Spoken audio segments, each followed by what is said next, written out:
Good evening, geckophiles and cinephiles across the globe. Welcome to the Down the Rabbit Hole podcast, the official Movies Matrix podcast. My name is Lo, representing the sunny California, west coast of the USA. On the East Coast, we have our man, Ryan. How you doing, Ryan?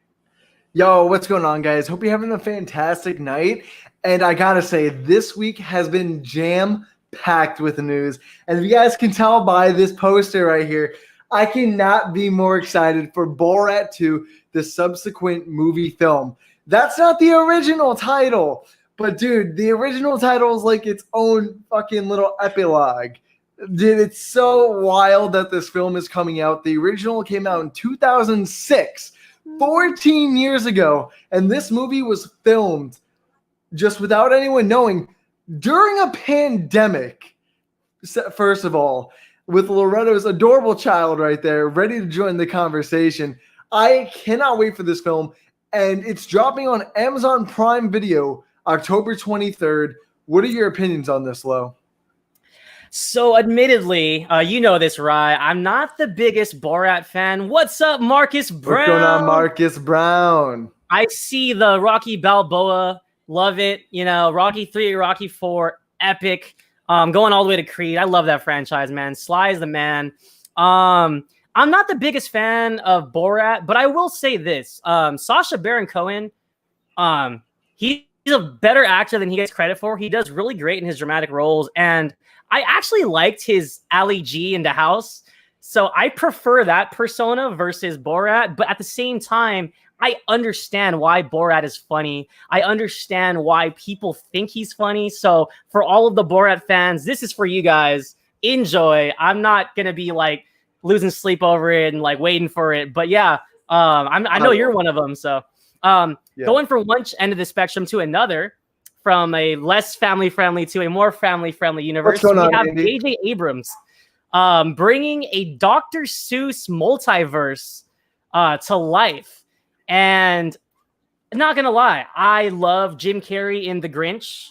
I thought that Horton Hears a Who was incredible with Jim Carrey again and Steve Carell.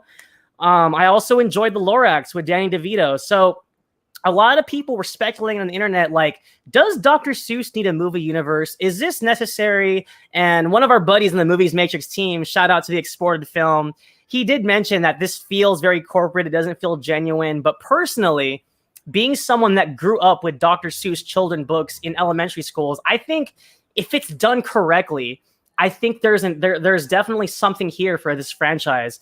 I don't know about J.J. Abrams. I didn't realize he was on until a couple of days ago, but it's going to be an animated set of films for DreamWorks. And yeah, I mean, I actually didn't mind The Grinch with Benedict Cumberbatch. I don't know how many people saw that. It was done by I think it was the Illumination team. So I think there's something here if you don't do it right. What do you think, Rye? I agree with the man on the team. This is definitely a corporate cash grab. This does not need to happen. First of all, most of these books have already become films, whether it's live action, animated, or hell, even both with The Grinch. And I actually didn't even realize J.J. Abrams was involved with this until you put this picture up there and sent it to me. I'm like, wait, why is J.J. Abrams? Bro, I'm just like, why is J.J. Abrams in this of all people? Bro, I feel like J.J. is just, I want to give him credit for killing the game recently. Star Trek, Star Wars, HBO Max, he's got his own little stuff going on. And now this, the dude is absolutely killing the game. But I got to wonder what they're trying to get out other than cash with this. Because I'll be honest with you, I love the Jim Carrey 2000, The Grinch film. It's a great Christmas film for me personally. I grew up with that film. The Lorax was whatever. I didn't see the Benedict Cumberbatch Grinch film. It didn't really appease me. I'm not really big into the Illuminations type animated films. They're obviously more just for children and not for per se me. But I don't remember what the release schedule is for these, because I know they have a release schedule and what the films are going to be. I'm going to assume it's the films you put up here, but one fish, two fish, red fish, blue fish. I don't even want to know what the hell that film's gonna be about because, bro, are they gonna meet Yellowfish and Three Fish and try to have children together? Is that what the film is gonna be? And then Green Eggs and Ham. What the fuck is Yellow Eggs gonna come in and be like, I'm the superior egg? Is that gonna be the whole inner conflict? Like, this is so unneeded, and I've been wanting to talk about this for a good hot minute.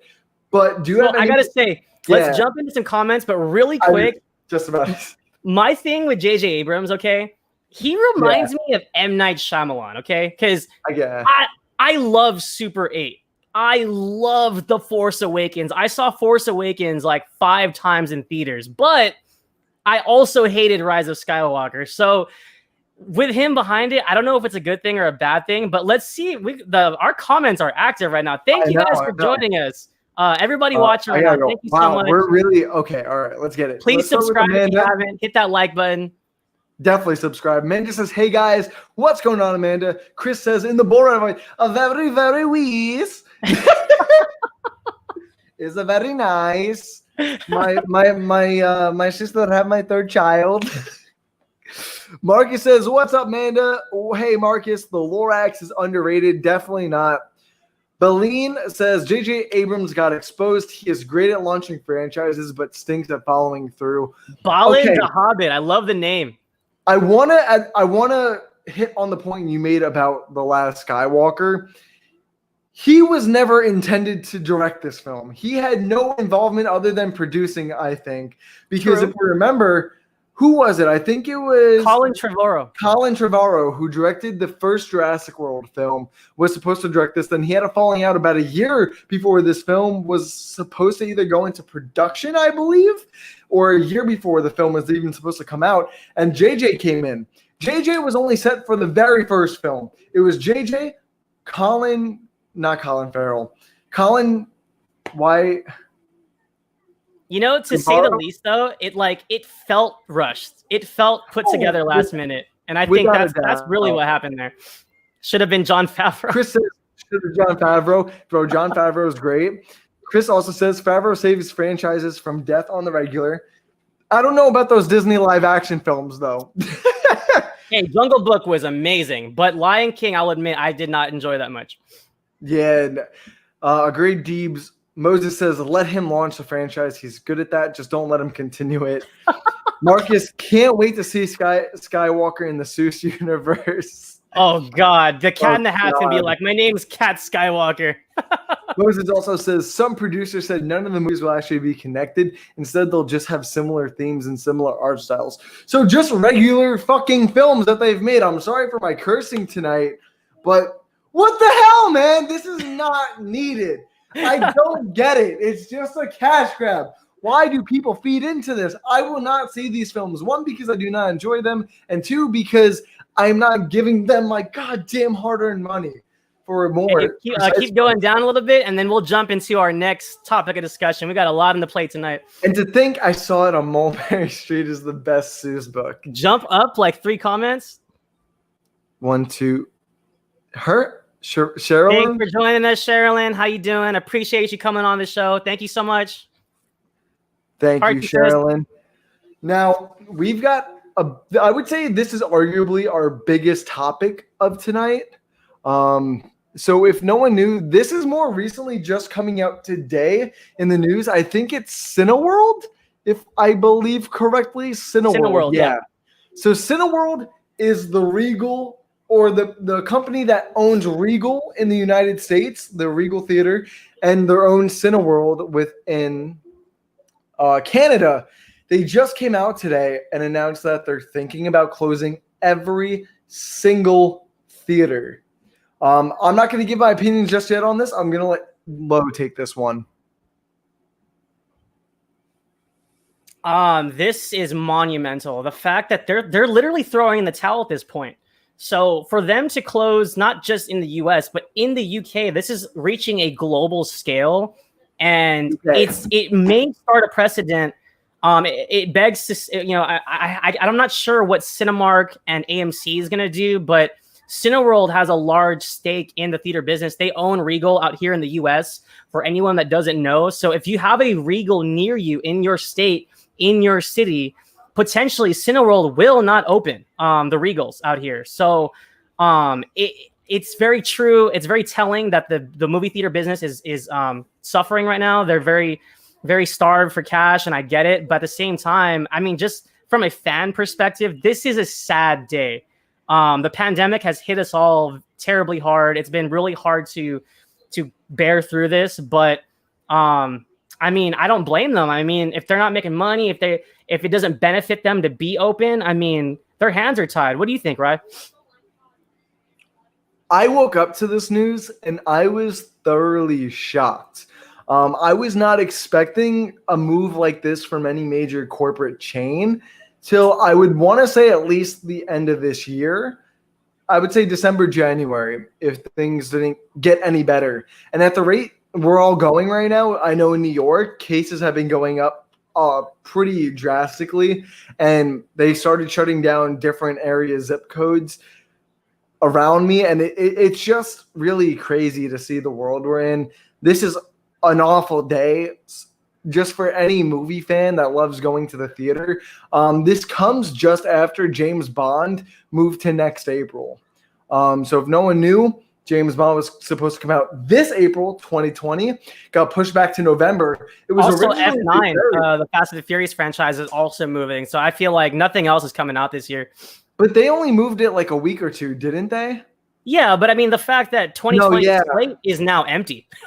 So I mean, technically, the 2020 is not empty. We still have Dune and Wonder Woman coming out this year, and Monster Hunter World. All of a sudden, for some reason, they decided to bring it back a few months. Put these air quotes in bold and italic because I don't think we're getting a single premiere in 2020. That's just me. The way things are trending. This just hinders on what Tenet did. So this all kind of revolves around Tenet. So Tenet just passed the 300 mil mark today. And it came out, I would say, a month and a half ago for certain people. And this film will just keep going and going until, at the rate theaters are going, completely shut down. But before I continue in all this, I really just want to say, so I'm going to Colorado in 2 weeks, and the movie theaters are open there, man. And you know I'm finally going to see Tenet if it's still open. I can't wait. But before I continue, let's just catch up with the comments. Yeah, hey, they're active tonight. Thank you, everybody watching right now. Thank you so much. This is a really good show tonight. And Cineplex employee, this makes me extremely nervous, dude. Yeah. And by the way, this isn't an official statement. This is not set in stone. They said this is just talks, but an announcement will be coming soon. Chris says, the idea that my 13-month-old might grow up without being able to go to a movie theater is my nightmare. Honestly, I couldn't agree with you more. Marcus says, sad face. Shirley says, hi, Loretto. You're doing a good job enjoying this show. Thank you, Auntie Shirley. Heart you much. Love you. Thank you. Baleen says, movie theaters are dying and nobody cares. If I were Wait a minute. Balin, cousin of Gimli, his cousin Balin. And he was also in what's his name? Go ahead. I would sue the government. We'll get to that in a minute. Amanda says, Dune didn't move yet. Air quotes, yet. So every time we talk about a new release this year, they're just going to be in air quotes. Marcus says, agreed, no more movies. And then he also says, we can only hope, Amanda. So going back to what Balin said about suing the government, I know a bunch of big studios, producers, directors are making a last-ditch effort for the government to help support theaters before they dry up and die. And it's really hard to say that, but it's true. The government needs to get involved if these theaters are going to survive. And the theaters aren't going to close one or two theaters here and there. As we see by Cineworld, they're going to just shut down everything in total low. I feel like you got something to say, man. Well, I was going to say, as sad as this news is, I was going to switch tracks to the MCU. But before we do that, can we shoot up to the Jedi Finn comment really fast? Yeah, where is that? There's so many comments tonight. I know. Impressed. Thank you, guys. This is amazing. So I just want to speak to this really quick. We were robbed, people, with all the marketing of putting putting John Boyega on a poster holding a lightsaber, having that epic battle with Kylo Ren as an ex-stormtrooper, like the writing was on the wall, people. We were robbed. So I'm just glad that was brought up. Jedi Finn should have been a thing, and it should have been Finn and Rey, fighting Palpatine or whoever else. I don't like the Palpatine thing, but Finn and Rey should have been together as Jedi. That would have been incredible. I'm gonna keep my mouth shut on that whole third film in the trilogy. I don't remember that. Our next big piece of news this week, Iman Vellani has been cast to portray Kamala Khan in the Disney Plus series Miss Marvel. Monumental news. I mean, yes, not only is she a person of color, but this character, she's such a fun character, and I'm excited. I think MCU, the Marvel Cinematic Universe, for people that don't know the acronym, they're very well adept at finding talent that brings the best out of these characters. And Iman Vellani is definitely a little bit more of an unknown, but to be, in my opinion, out of 22 films, Marvel has yet to disappoint with their casting. What do you think about this? I think you hit the casting thing on the nail right there, because even when they've recasted, they've just gotten just as good people for their recastings with Mark Ruffalo and then what's his Don name? Cheadle. Don Cheadle, yeah. So either way, their casting director, I'm pretty sure Disney Plus, or there's a documentary talking about the casting director for the MCU. It's really interesting, and she's just perfect. But I don't know how to feel about this, because I don't know who this actress is. I don't want to say she's going to look the role, because right now, just looking at this is the only photo we have seen circulating around the web of her. I don't know how to feel about this, but also I'm not a really huge fan of Miss Marvel. This is not my most anticipated MCU show, but I'm putting all my faith in the casting director for the MCU for this. I hope she really hits it out of the park with this. I'm super glad they went with an unknown and not some A-list actor, because we got those A-list actors, especially She-Hulk she is more of a B-list actor. I'd say not an A-list, but she's a little bit more well-known with the stuff she's been in. And she's got the Emmy. We've got Iman Vellani. Yes, she's got the Emmy. I believe she's Canadian, right? So Iman? She's not American. Or Tatiana. Yeah, I'm pretty sure Iman Vellani. I'm pretty sure she's Canadian. But yeah, guys, so we've gotten 2 castings down. She-Hulk, Miss Marvel. Now all we need is Moon Knight and Kate Bishop. So what do you guys think we're going to get for that? Do you have any more opinions on Iman Vellani being casted in the MCU? Well, again, our comments are flowing. I think they got some interesting things to say. Let's jump in there real quick. God, they're so fast. I have to scroll up now. Yeah, Jeez. no, dude, it's like a mile a minute. I love it. Deep says, woo, cannot wait for Miss Marvel. I wish I felt that way. I want to see her interact and geek out with Tom Holland's Spider-Man. That would be fantastic. We're getting there, Dives. So happy for Iman Vellani. AJ took it right out of my mouth. Amanda says, Iman must be protected at all costs. Love this casting, and I can't wait to see Miss Marvel. She's also Canadian, so there we go. That's what I'm talking to boot. There you go. Canuck love right there. AJ says, I need Kate Bishop and America Chavez to interact with each other. Honestly, I'm really curious to see who they're going to get for Kate Bishop, because What's-Her-Face didn't work out at the end of the day, and that's fine with me. Wait, is that confirmed? I love Haley Steinfeld. Yeah, Haley Steinfeld. I'm pretty sure that she's no bueno no more. She's off the book. She would have been great. Sonny says, marvelous casting. I see the pun you did there, man. Marveliso casting. AJ says, facts, Amanda. Baleen says they should shouts out to the UK over there. And cast Emily Blunt to play Captain Marvel.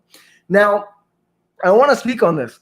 I don't think it was Brie Larson that was wrong in the movie. Sure, her acting was a little bit dry, but one, it was the directing and the writing for that film. And they said, screw that in the second one. They're getting a new director and new writers. Cannot wait. I don't know her name, but the Candyman director, the newest Candyman director, is actually directing the new Captain Marvel 2 sequel. Nia DaCosta. Yeah, Nia or Annie DaCosta? It's Nia. Nia DaCosta. I think AJ agrees with us by disagreeing with Balani. Chris says, how far are we from a Young Avengers series or film? We're a stone's throw, Dobbs. A stone's throw. Especially at this rate, we're not getting our next MCU film until next May. Just let that into your heads. But I think the seeds are there. I mean, whether it's Ironheart or Kate Bishop, the seeds are being planted, man. I think it's there. Definitely. And think about this. So Black Widow doesn't come out till next May. And that's about 2 months right before July. That's almost 2 years without an MCU film. 2 years almost. Think about that. That's insane. Never thought I'd see the day, bro. Dude, it's insane. Both Canadians, Amanda says. You know what? We have a lot of comments, so let's just move on to the next one right now. Did I have this set up? Yes, I did, because I am El Stupito. Okay, so before we get to the next one, I just want to say I'm super excited for this. I don't know who else is. I don't know if you are, but I can't wait for Jamie Foxx to portray Electro in the next Spider-Man film. What are your opinions, Loretto? I mean, I don't know if you can see this. I got the Tobey Maguire right here. Holy moly, ladies and gentlemen, boys and girls, hold on to your butts. This is huge. The fact that they're bringing back Jamie Foxx, Academy Award-winning Jamie Foxx, and not only is he not going to be blue, just the fact that they're bringing him back, it opens the doors to the possibilities. And it just makes you wonder, as you can see on the graphic that I've added to the side here, are we starting to venture towards a live action Spider-Verse? Because I am all for it. If we can get Tom Holland, Tobey Maguire, Andrew Garfield, if we can get a Miles Morales in the Sony/MCU universe, whatever it's called, the SMU, whatever dot hashtag, I am excited. Sign me up. Take my money. Nah, actually, Loretto, I couldn't agree more with you. I know a lot of people have a bad taste in their mouth when it comes to the Amazing Spider-Man 2. But honestly, I don't think it's the worst Spider-Man film. I think they got a lot right, but they also got a lot wrong at the same time. And I think Jamie Foxx's Electro was one of the outstanding parts for me. I thought his design was really cool. I know a lot of people don't like the blue look, but I think it makes him look pretty badass. I can't really defend the morphing of the middle gap in the middle of the teeth. I can't really defend that. But honestly, I feel like the way he portrayed Max Dillon as a super Spider-Man film and being a bit of a loner was really good. I can't wait to see him. Now, I don't know if it's going to be a multiverse film because, as you said, he's not going to don the blue skin in this film. He's going to have a suit. That's what it's implied, to have a suit. I really wish they do go with the comic accurate suit. I think it's so ridiculous that it could work with the whole lightning bolt helmet and stuff, the yellow and green outfit. I can't wait for this. Is there anything else you have to say or want to say on this, Loretto? I mean, I'm just excited because between Sam Raimi directing Doctor Strange and the Multiverse of Madness, I just feel like they're just, I feel like the MCU in general, Kevin Feige is kind of just throwing little like breadcrumbs here and there. And I'm not saying we're going to get a Spider-Verse live action, but I just feel like they would be amiss if they didn't. I just feel like that's an opportunity that they should take advantage of. If I was Sony, if I was Marvel Studios, I would be actively having that discussion because how successful Into the Spider-Verse was, if they can execute the live action version properly, boom. I don't see how that's not $1 billion picture. And we also have to ask, is this just going to be a Sinister Six film?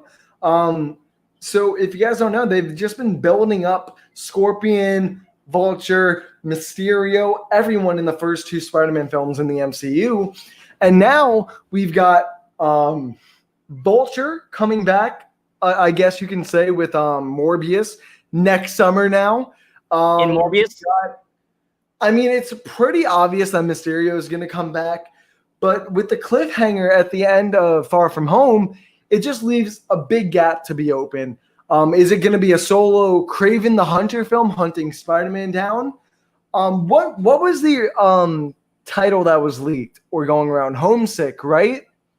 Was that the? Yeah, it's not official, but I like it. No, I like it, but I think this could potentially be a Sinister Six film rather than more of a little bit of a multiverse film, I guess you can say. A little bit of that multiverse trickled in, but they're using the multiverse to kind of push the Sinister Six forward with Max Dillon's Electro from the Amazing Spider-Man 2, which I am super excited for. The Sinister Six is one of my favorite villain team-ups. But yeah, let's get to the comments. I was gonna say our homies in the comments are spitting right wild. now. And look, don't hear what I'm not saying. There is a Sinister Six film coming, and I'm all for it. All I'm saying is that to bring Jamie Foxx back, to bring back an actor that was in a previous film the same way they did with J.K. Simmons, it opens the door with Sam Raimi directing Doctor Strange in a multiverse film. The door is open to see Andrew Garfield and Tobey Maguire back. I'm not saying it's going to happen. I'm just saying they would be ridiculously like short-sighted if they don't even think about it. So the fact that Sony and Marvel may or may not have had this conversation, I would lean towards that they did have this conversation. No, yeah, I definitely agree, Loretto, but this is just really insane to see because we also got J.K. Simmons coming back. He's also confirmed that he's in multiple projects. I think he said he filmed or he's in negotiations, one of the two. But honestly, I really just can't wait for this film. This is starting to become one of my biggest, I can't wait for this MCU film. Next year, this is still supposed to come out along with Shang-Chi, Eternals, and Black Widow. I don't know how that's going to go, but let's go to the comments. You know what? I really like this one. Beline says, Paul Giamatti as the Rhino is garbage. I know it's easy to shit on his Rhino, but I felt like we didn't get enough of it to really say. 5 minutes in the beginning, not even 5 minutes at the end, 5 seconds actually. So I don't want to trash him. Moses says, Spider-Verse is definitely happening, but this is obviously another J.K. Simmons situation. Quite possibly. Marcus says, Sinister Six, please. Yes. And then just a bunch of Sinister Six, hopefully, is in here. I'm worried for MJ's character. What do you have anything to say about this, Loretto? Well, a couple shows ago, you asked me about that was Dibes. Sorry. But if you look on this channel on our WandaVision trailer reaction, me and Dibes were talking about Marvel couples. And I just feel like as much as I like Zendaya and I love Tom Holland, I think he's a perfect Peter Parker, we just haven't seen quite enough of them together. And I mean, apart from the web swinging at the end of Far From Home and the kiss they got, which was great, they built it up really good. We haven't seen enough of her to say whether or not she's a bad MJ. And honestly, I like what they've done with her so far. I feel like the focus needed to be on Peter versus his love life. And we also needed to see him take on the responsibilities of Spider-Man without focusing on everything else. So the fact that he put, even like to an extent Ned, to an extent MJ, to an extent in the first film, what's her name? Laura Harrier's character. The fact that he put them on the back burner, I think that was important for Peter Parker's development as a character. So I think in this third one, we're going to get more drama with MJ, and I will hold my judgment until then. So. No, yeah, I completely agree. I really like their relationship, especially in Far From Home, since we didn't really get too much in Homecoming. But I definitely think John Watts and Kevin Feige are taking a back step when it comes to Peter's love life. They don't want to make it a priority because that's essentially what the Raimi trilogy and the Web 2 film trilogy, I guess you can say, really focused on was the MJ and Gwen Stacy relationships.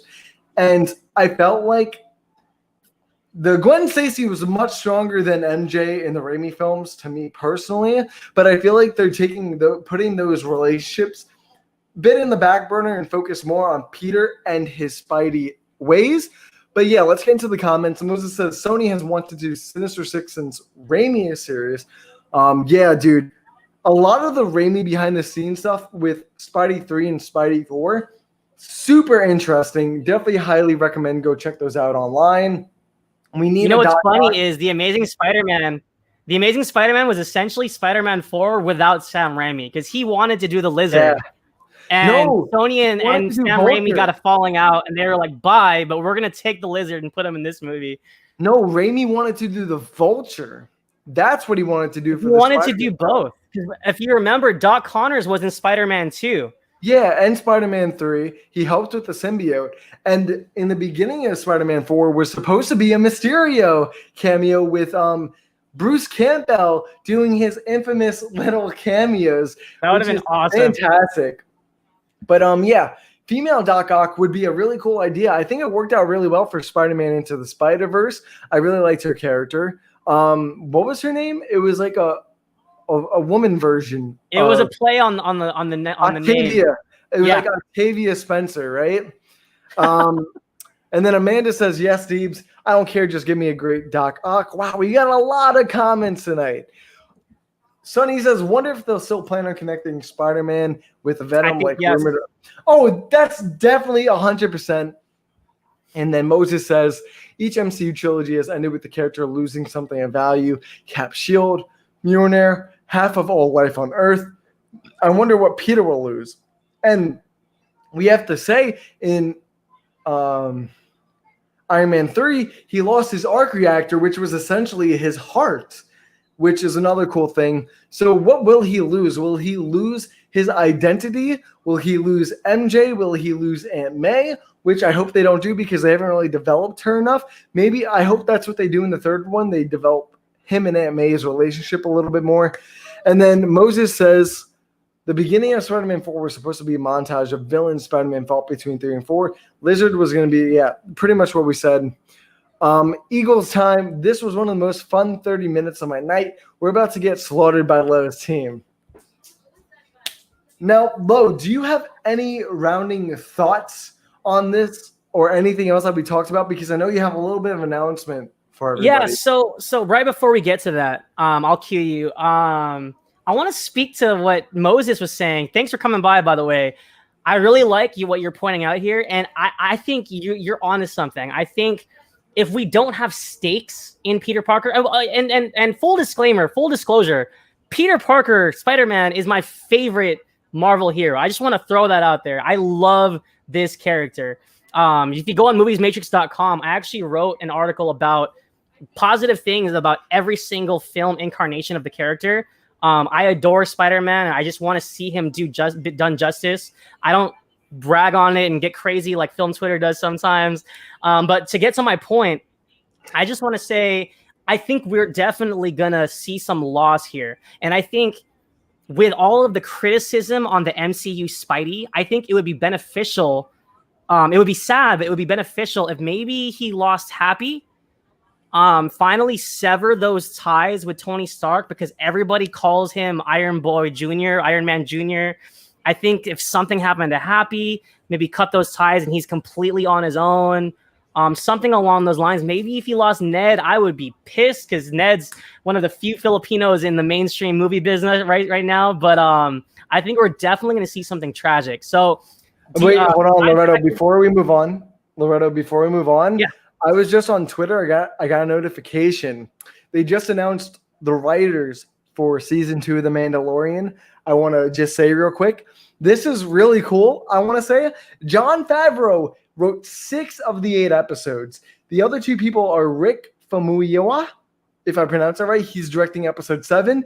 And then Dave Filoni is directing episode 5, which could be the Ahsoka episode, people. Which could be the Ahsoka episode. But do you have anything to say about that real quick? Because I felt like that was just really cool that I should just announce real quick. I was going to say, we're not quite there yet. Eventually, I'm going to have a breaking news drop or something like that. But holy crap, I'm a big Favreau fan, man. This is going to like Zathura, to him as an actor in like Swingers. Jon Favreau is a saint. And, I don't have to speak on what he did with Iron Man. But if he's writing all these episodes, it just makes me intrigued. It makes me intrigued, like where is this going? I think the trailer didn't show us anything, and I think if it's not showing us anything, we're definitely going to see something new and something special. So I'm excited. No, yeah, I definitely agree. But do you want to have that quick announcement real quick? I'll do it when you say. Yeah, man. So, all right. So get it ready.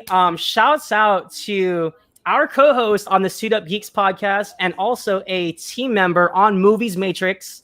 AJ is taking his epic comic coliseum and spookifying it with a Halloween horror edition. And it is an epic matchup, guys. We got Candyman versus Pennywise, two of the most horrifying villains in cinematic history.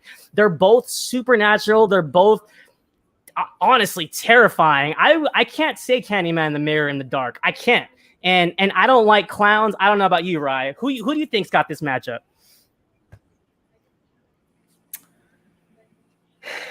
This is really hard. I'm going to go with Pennywise.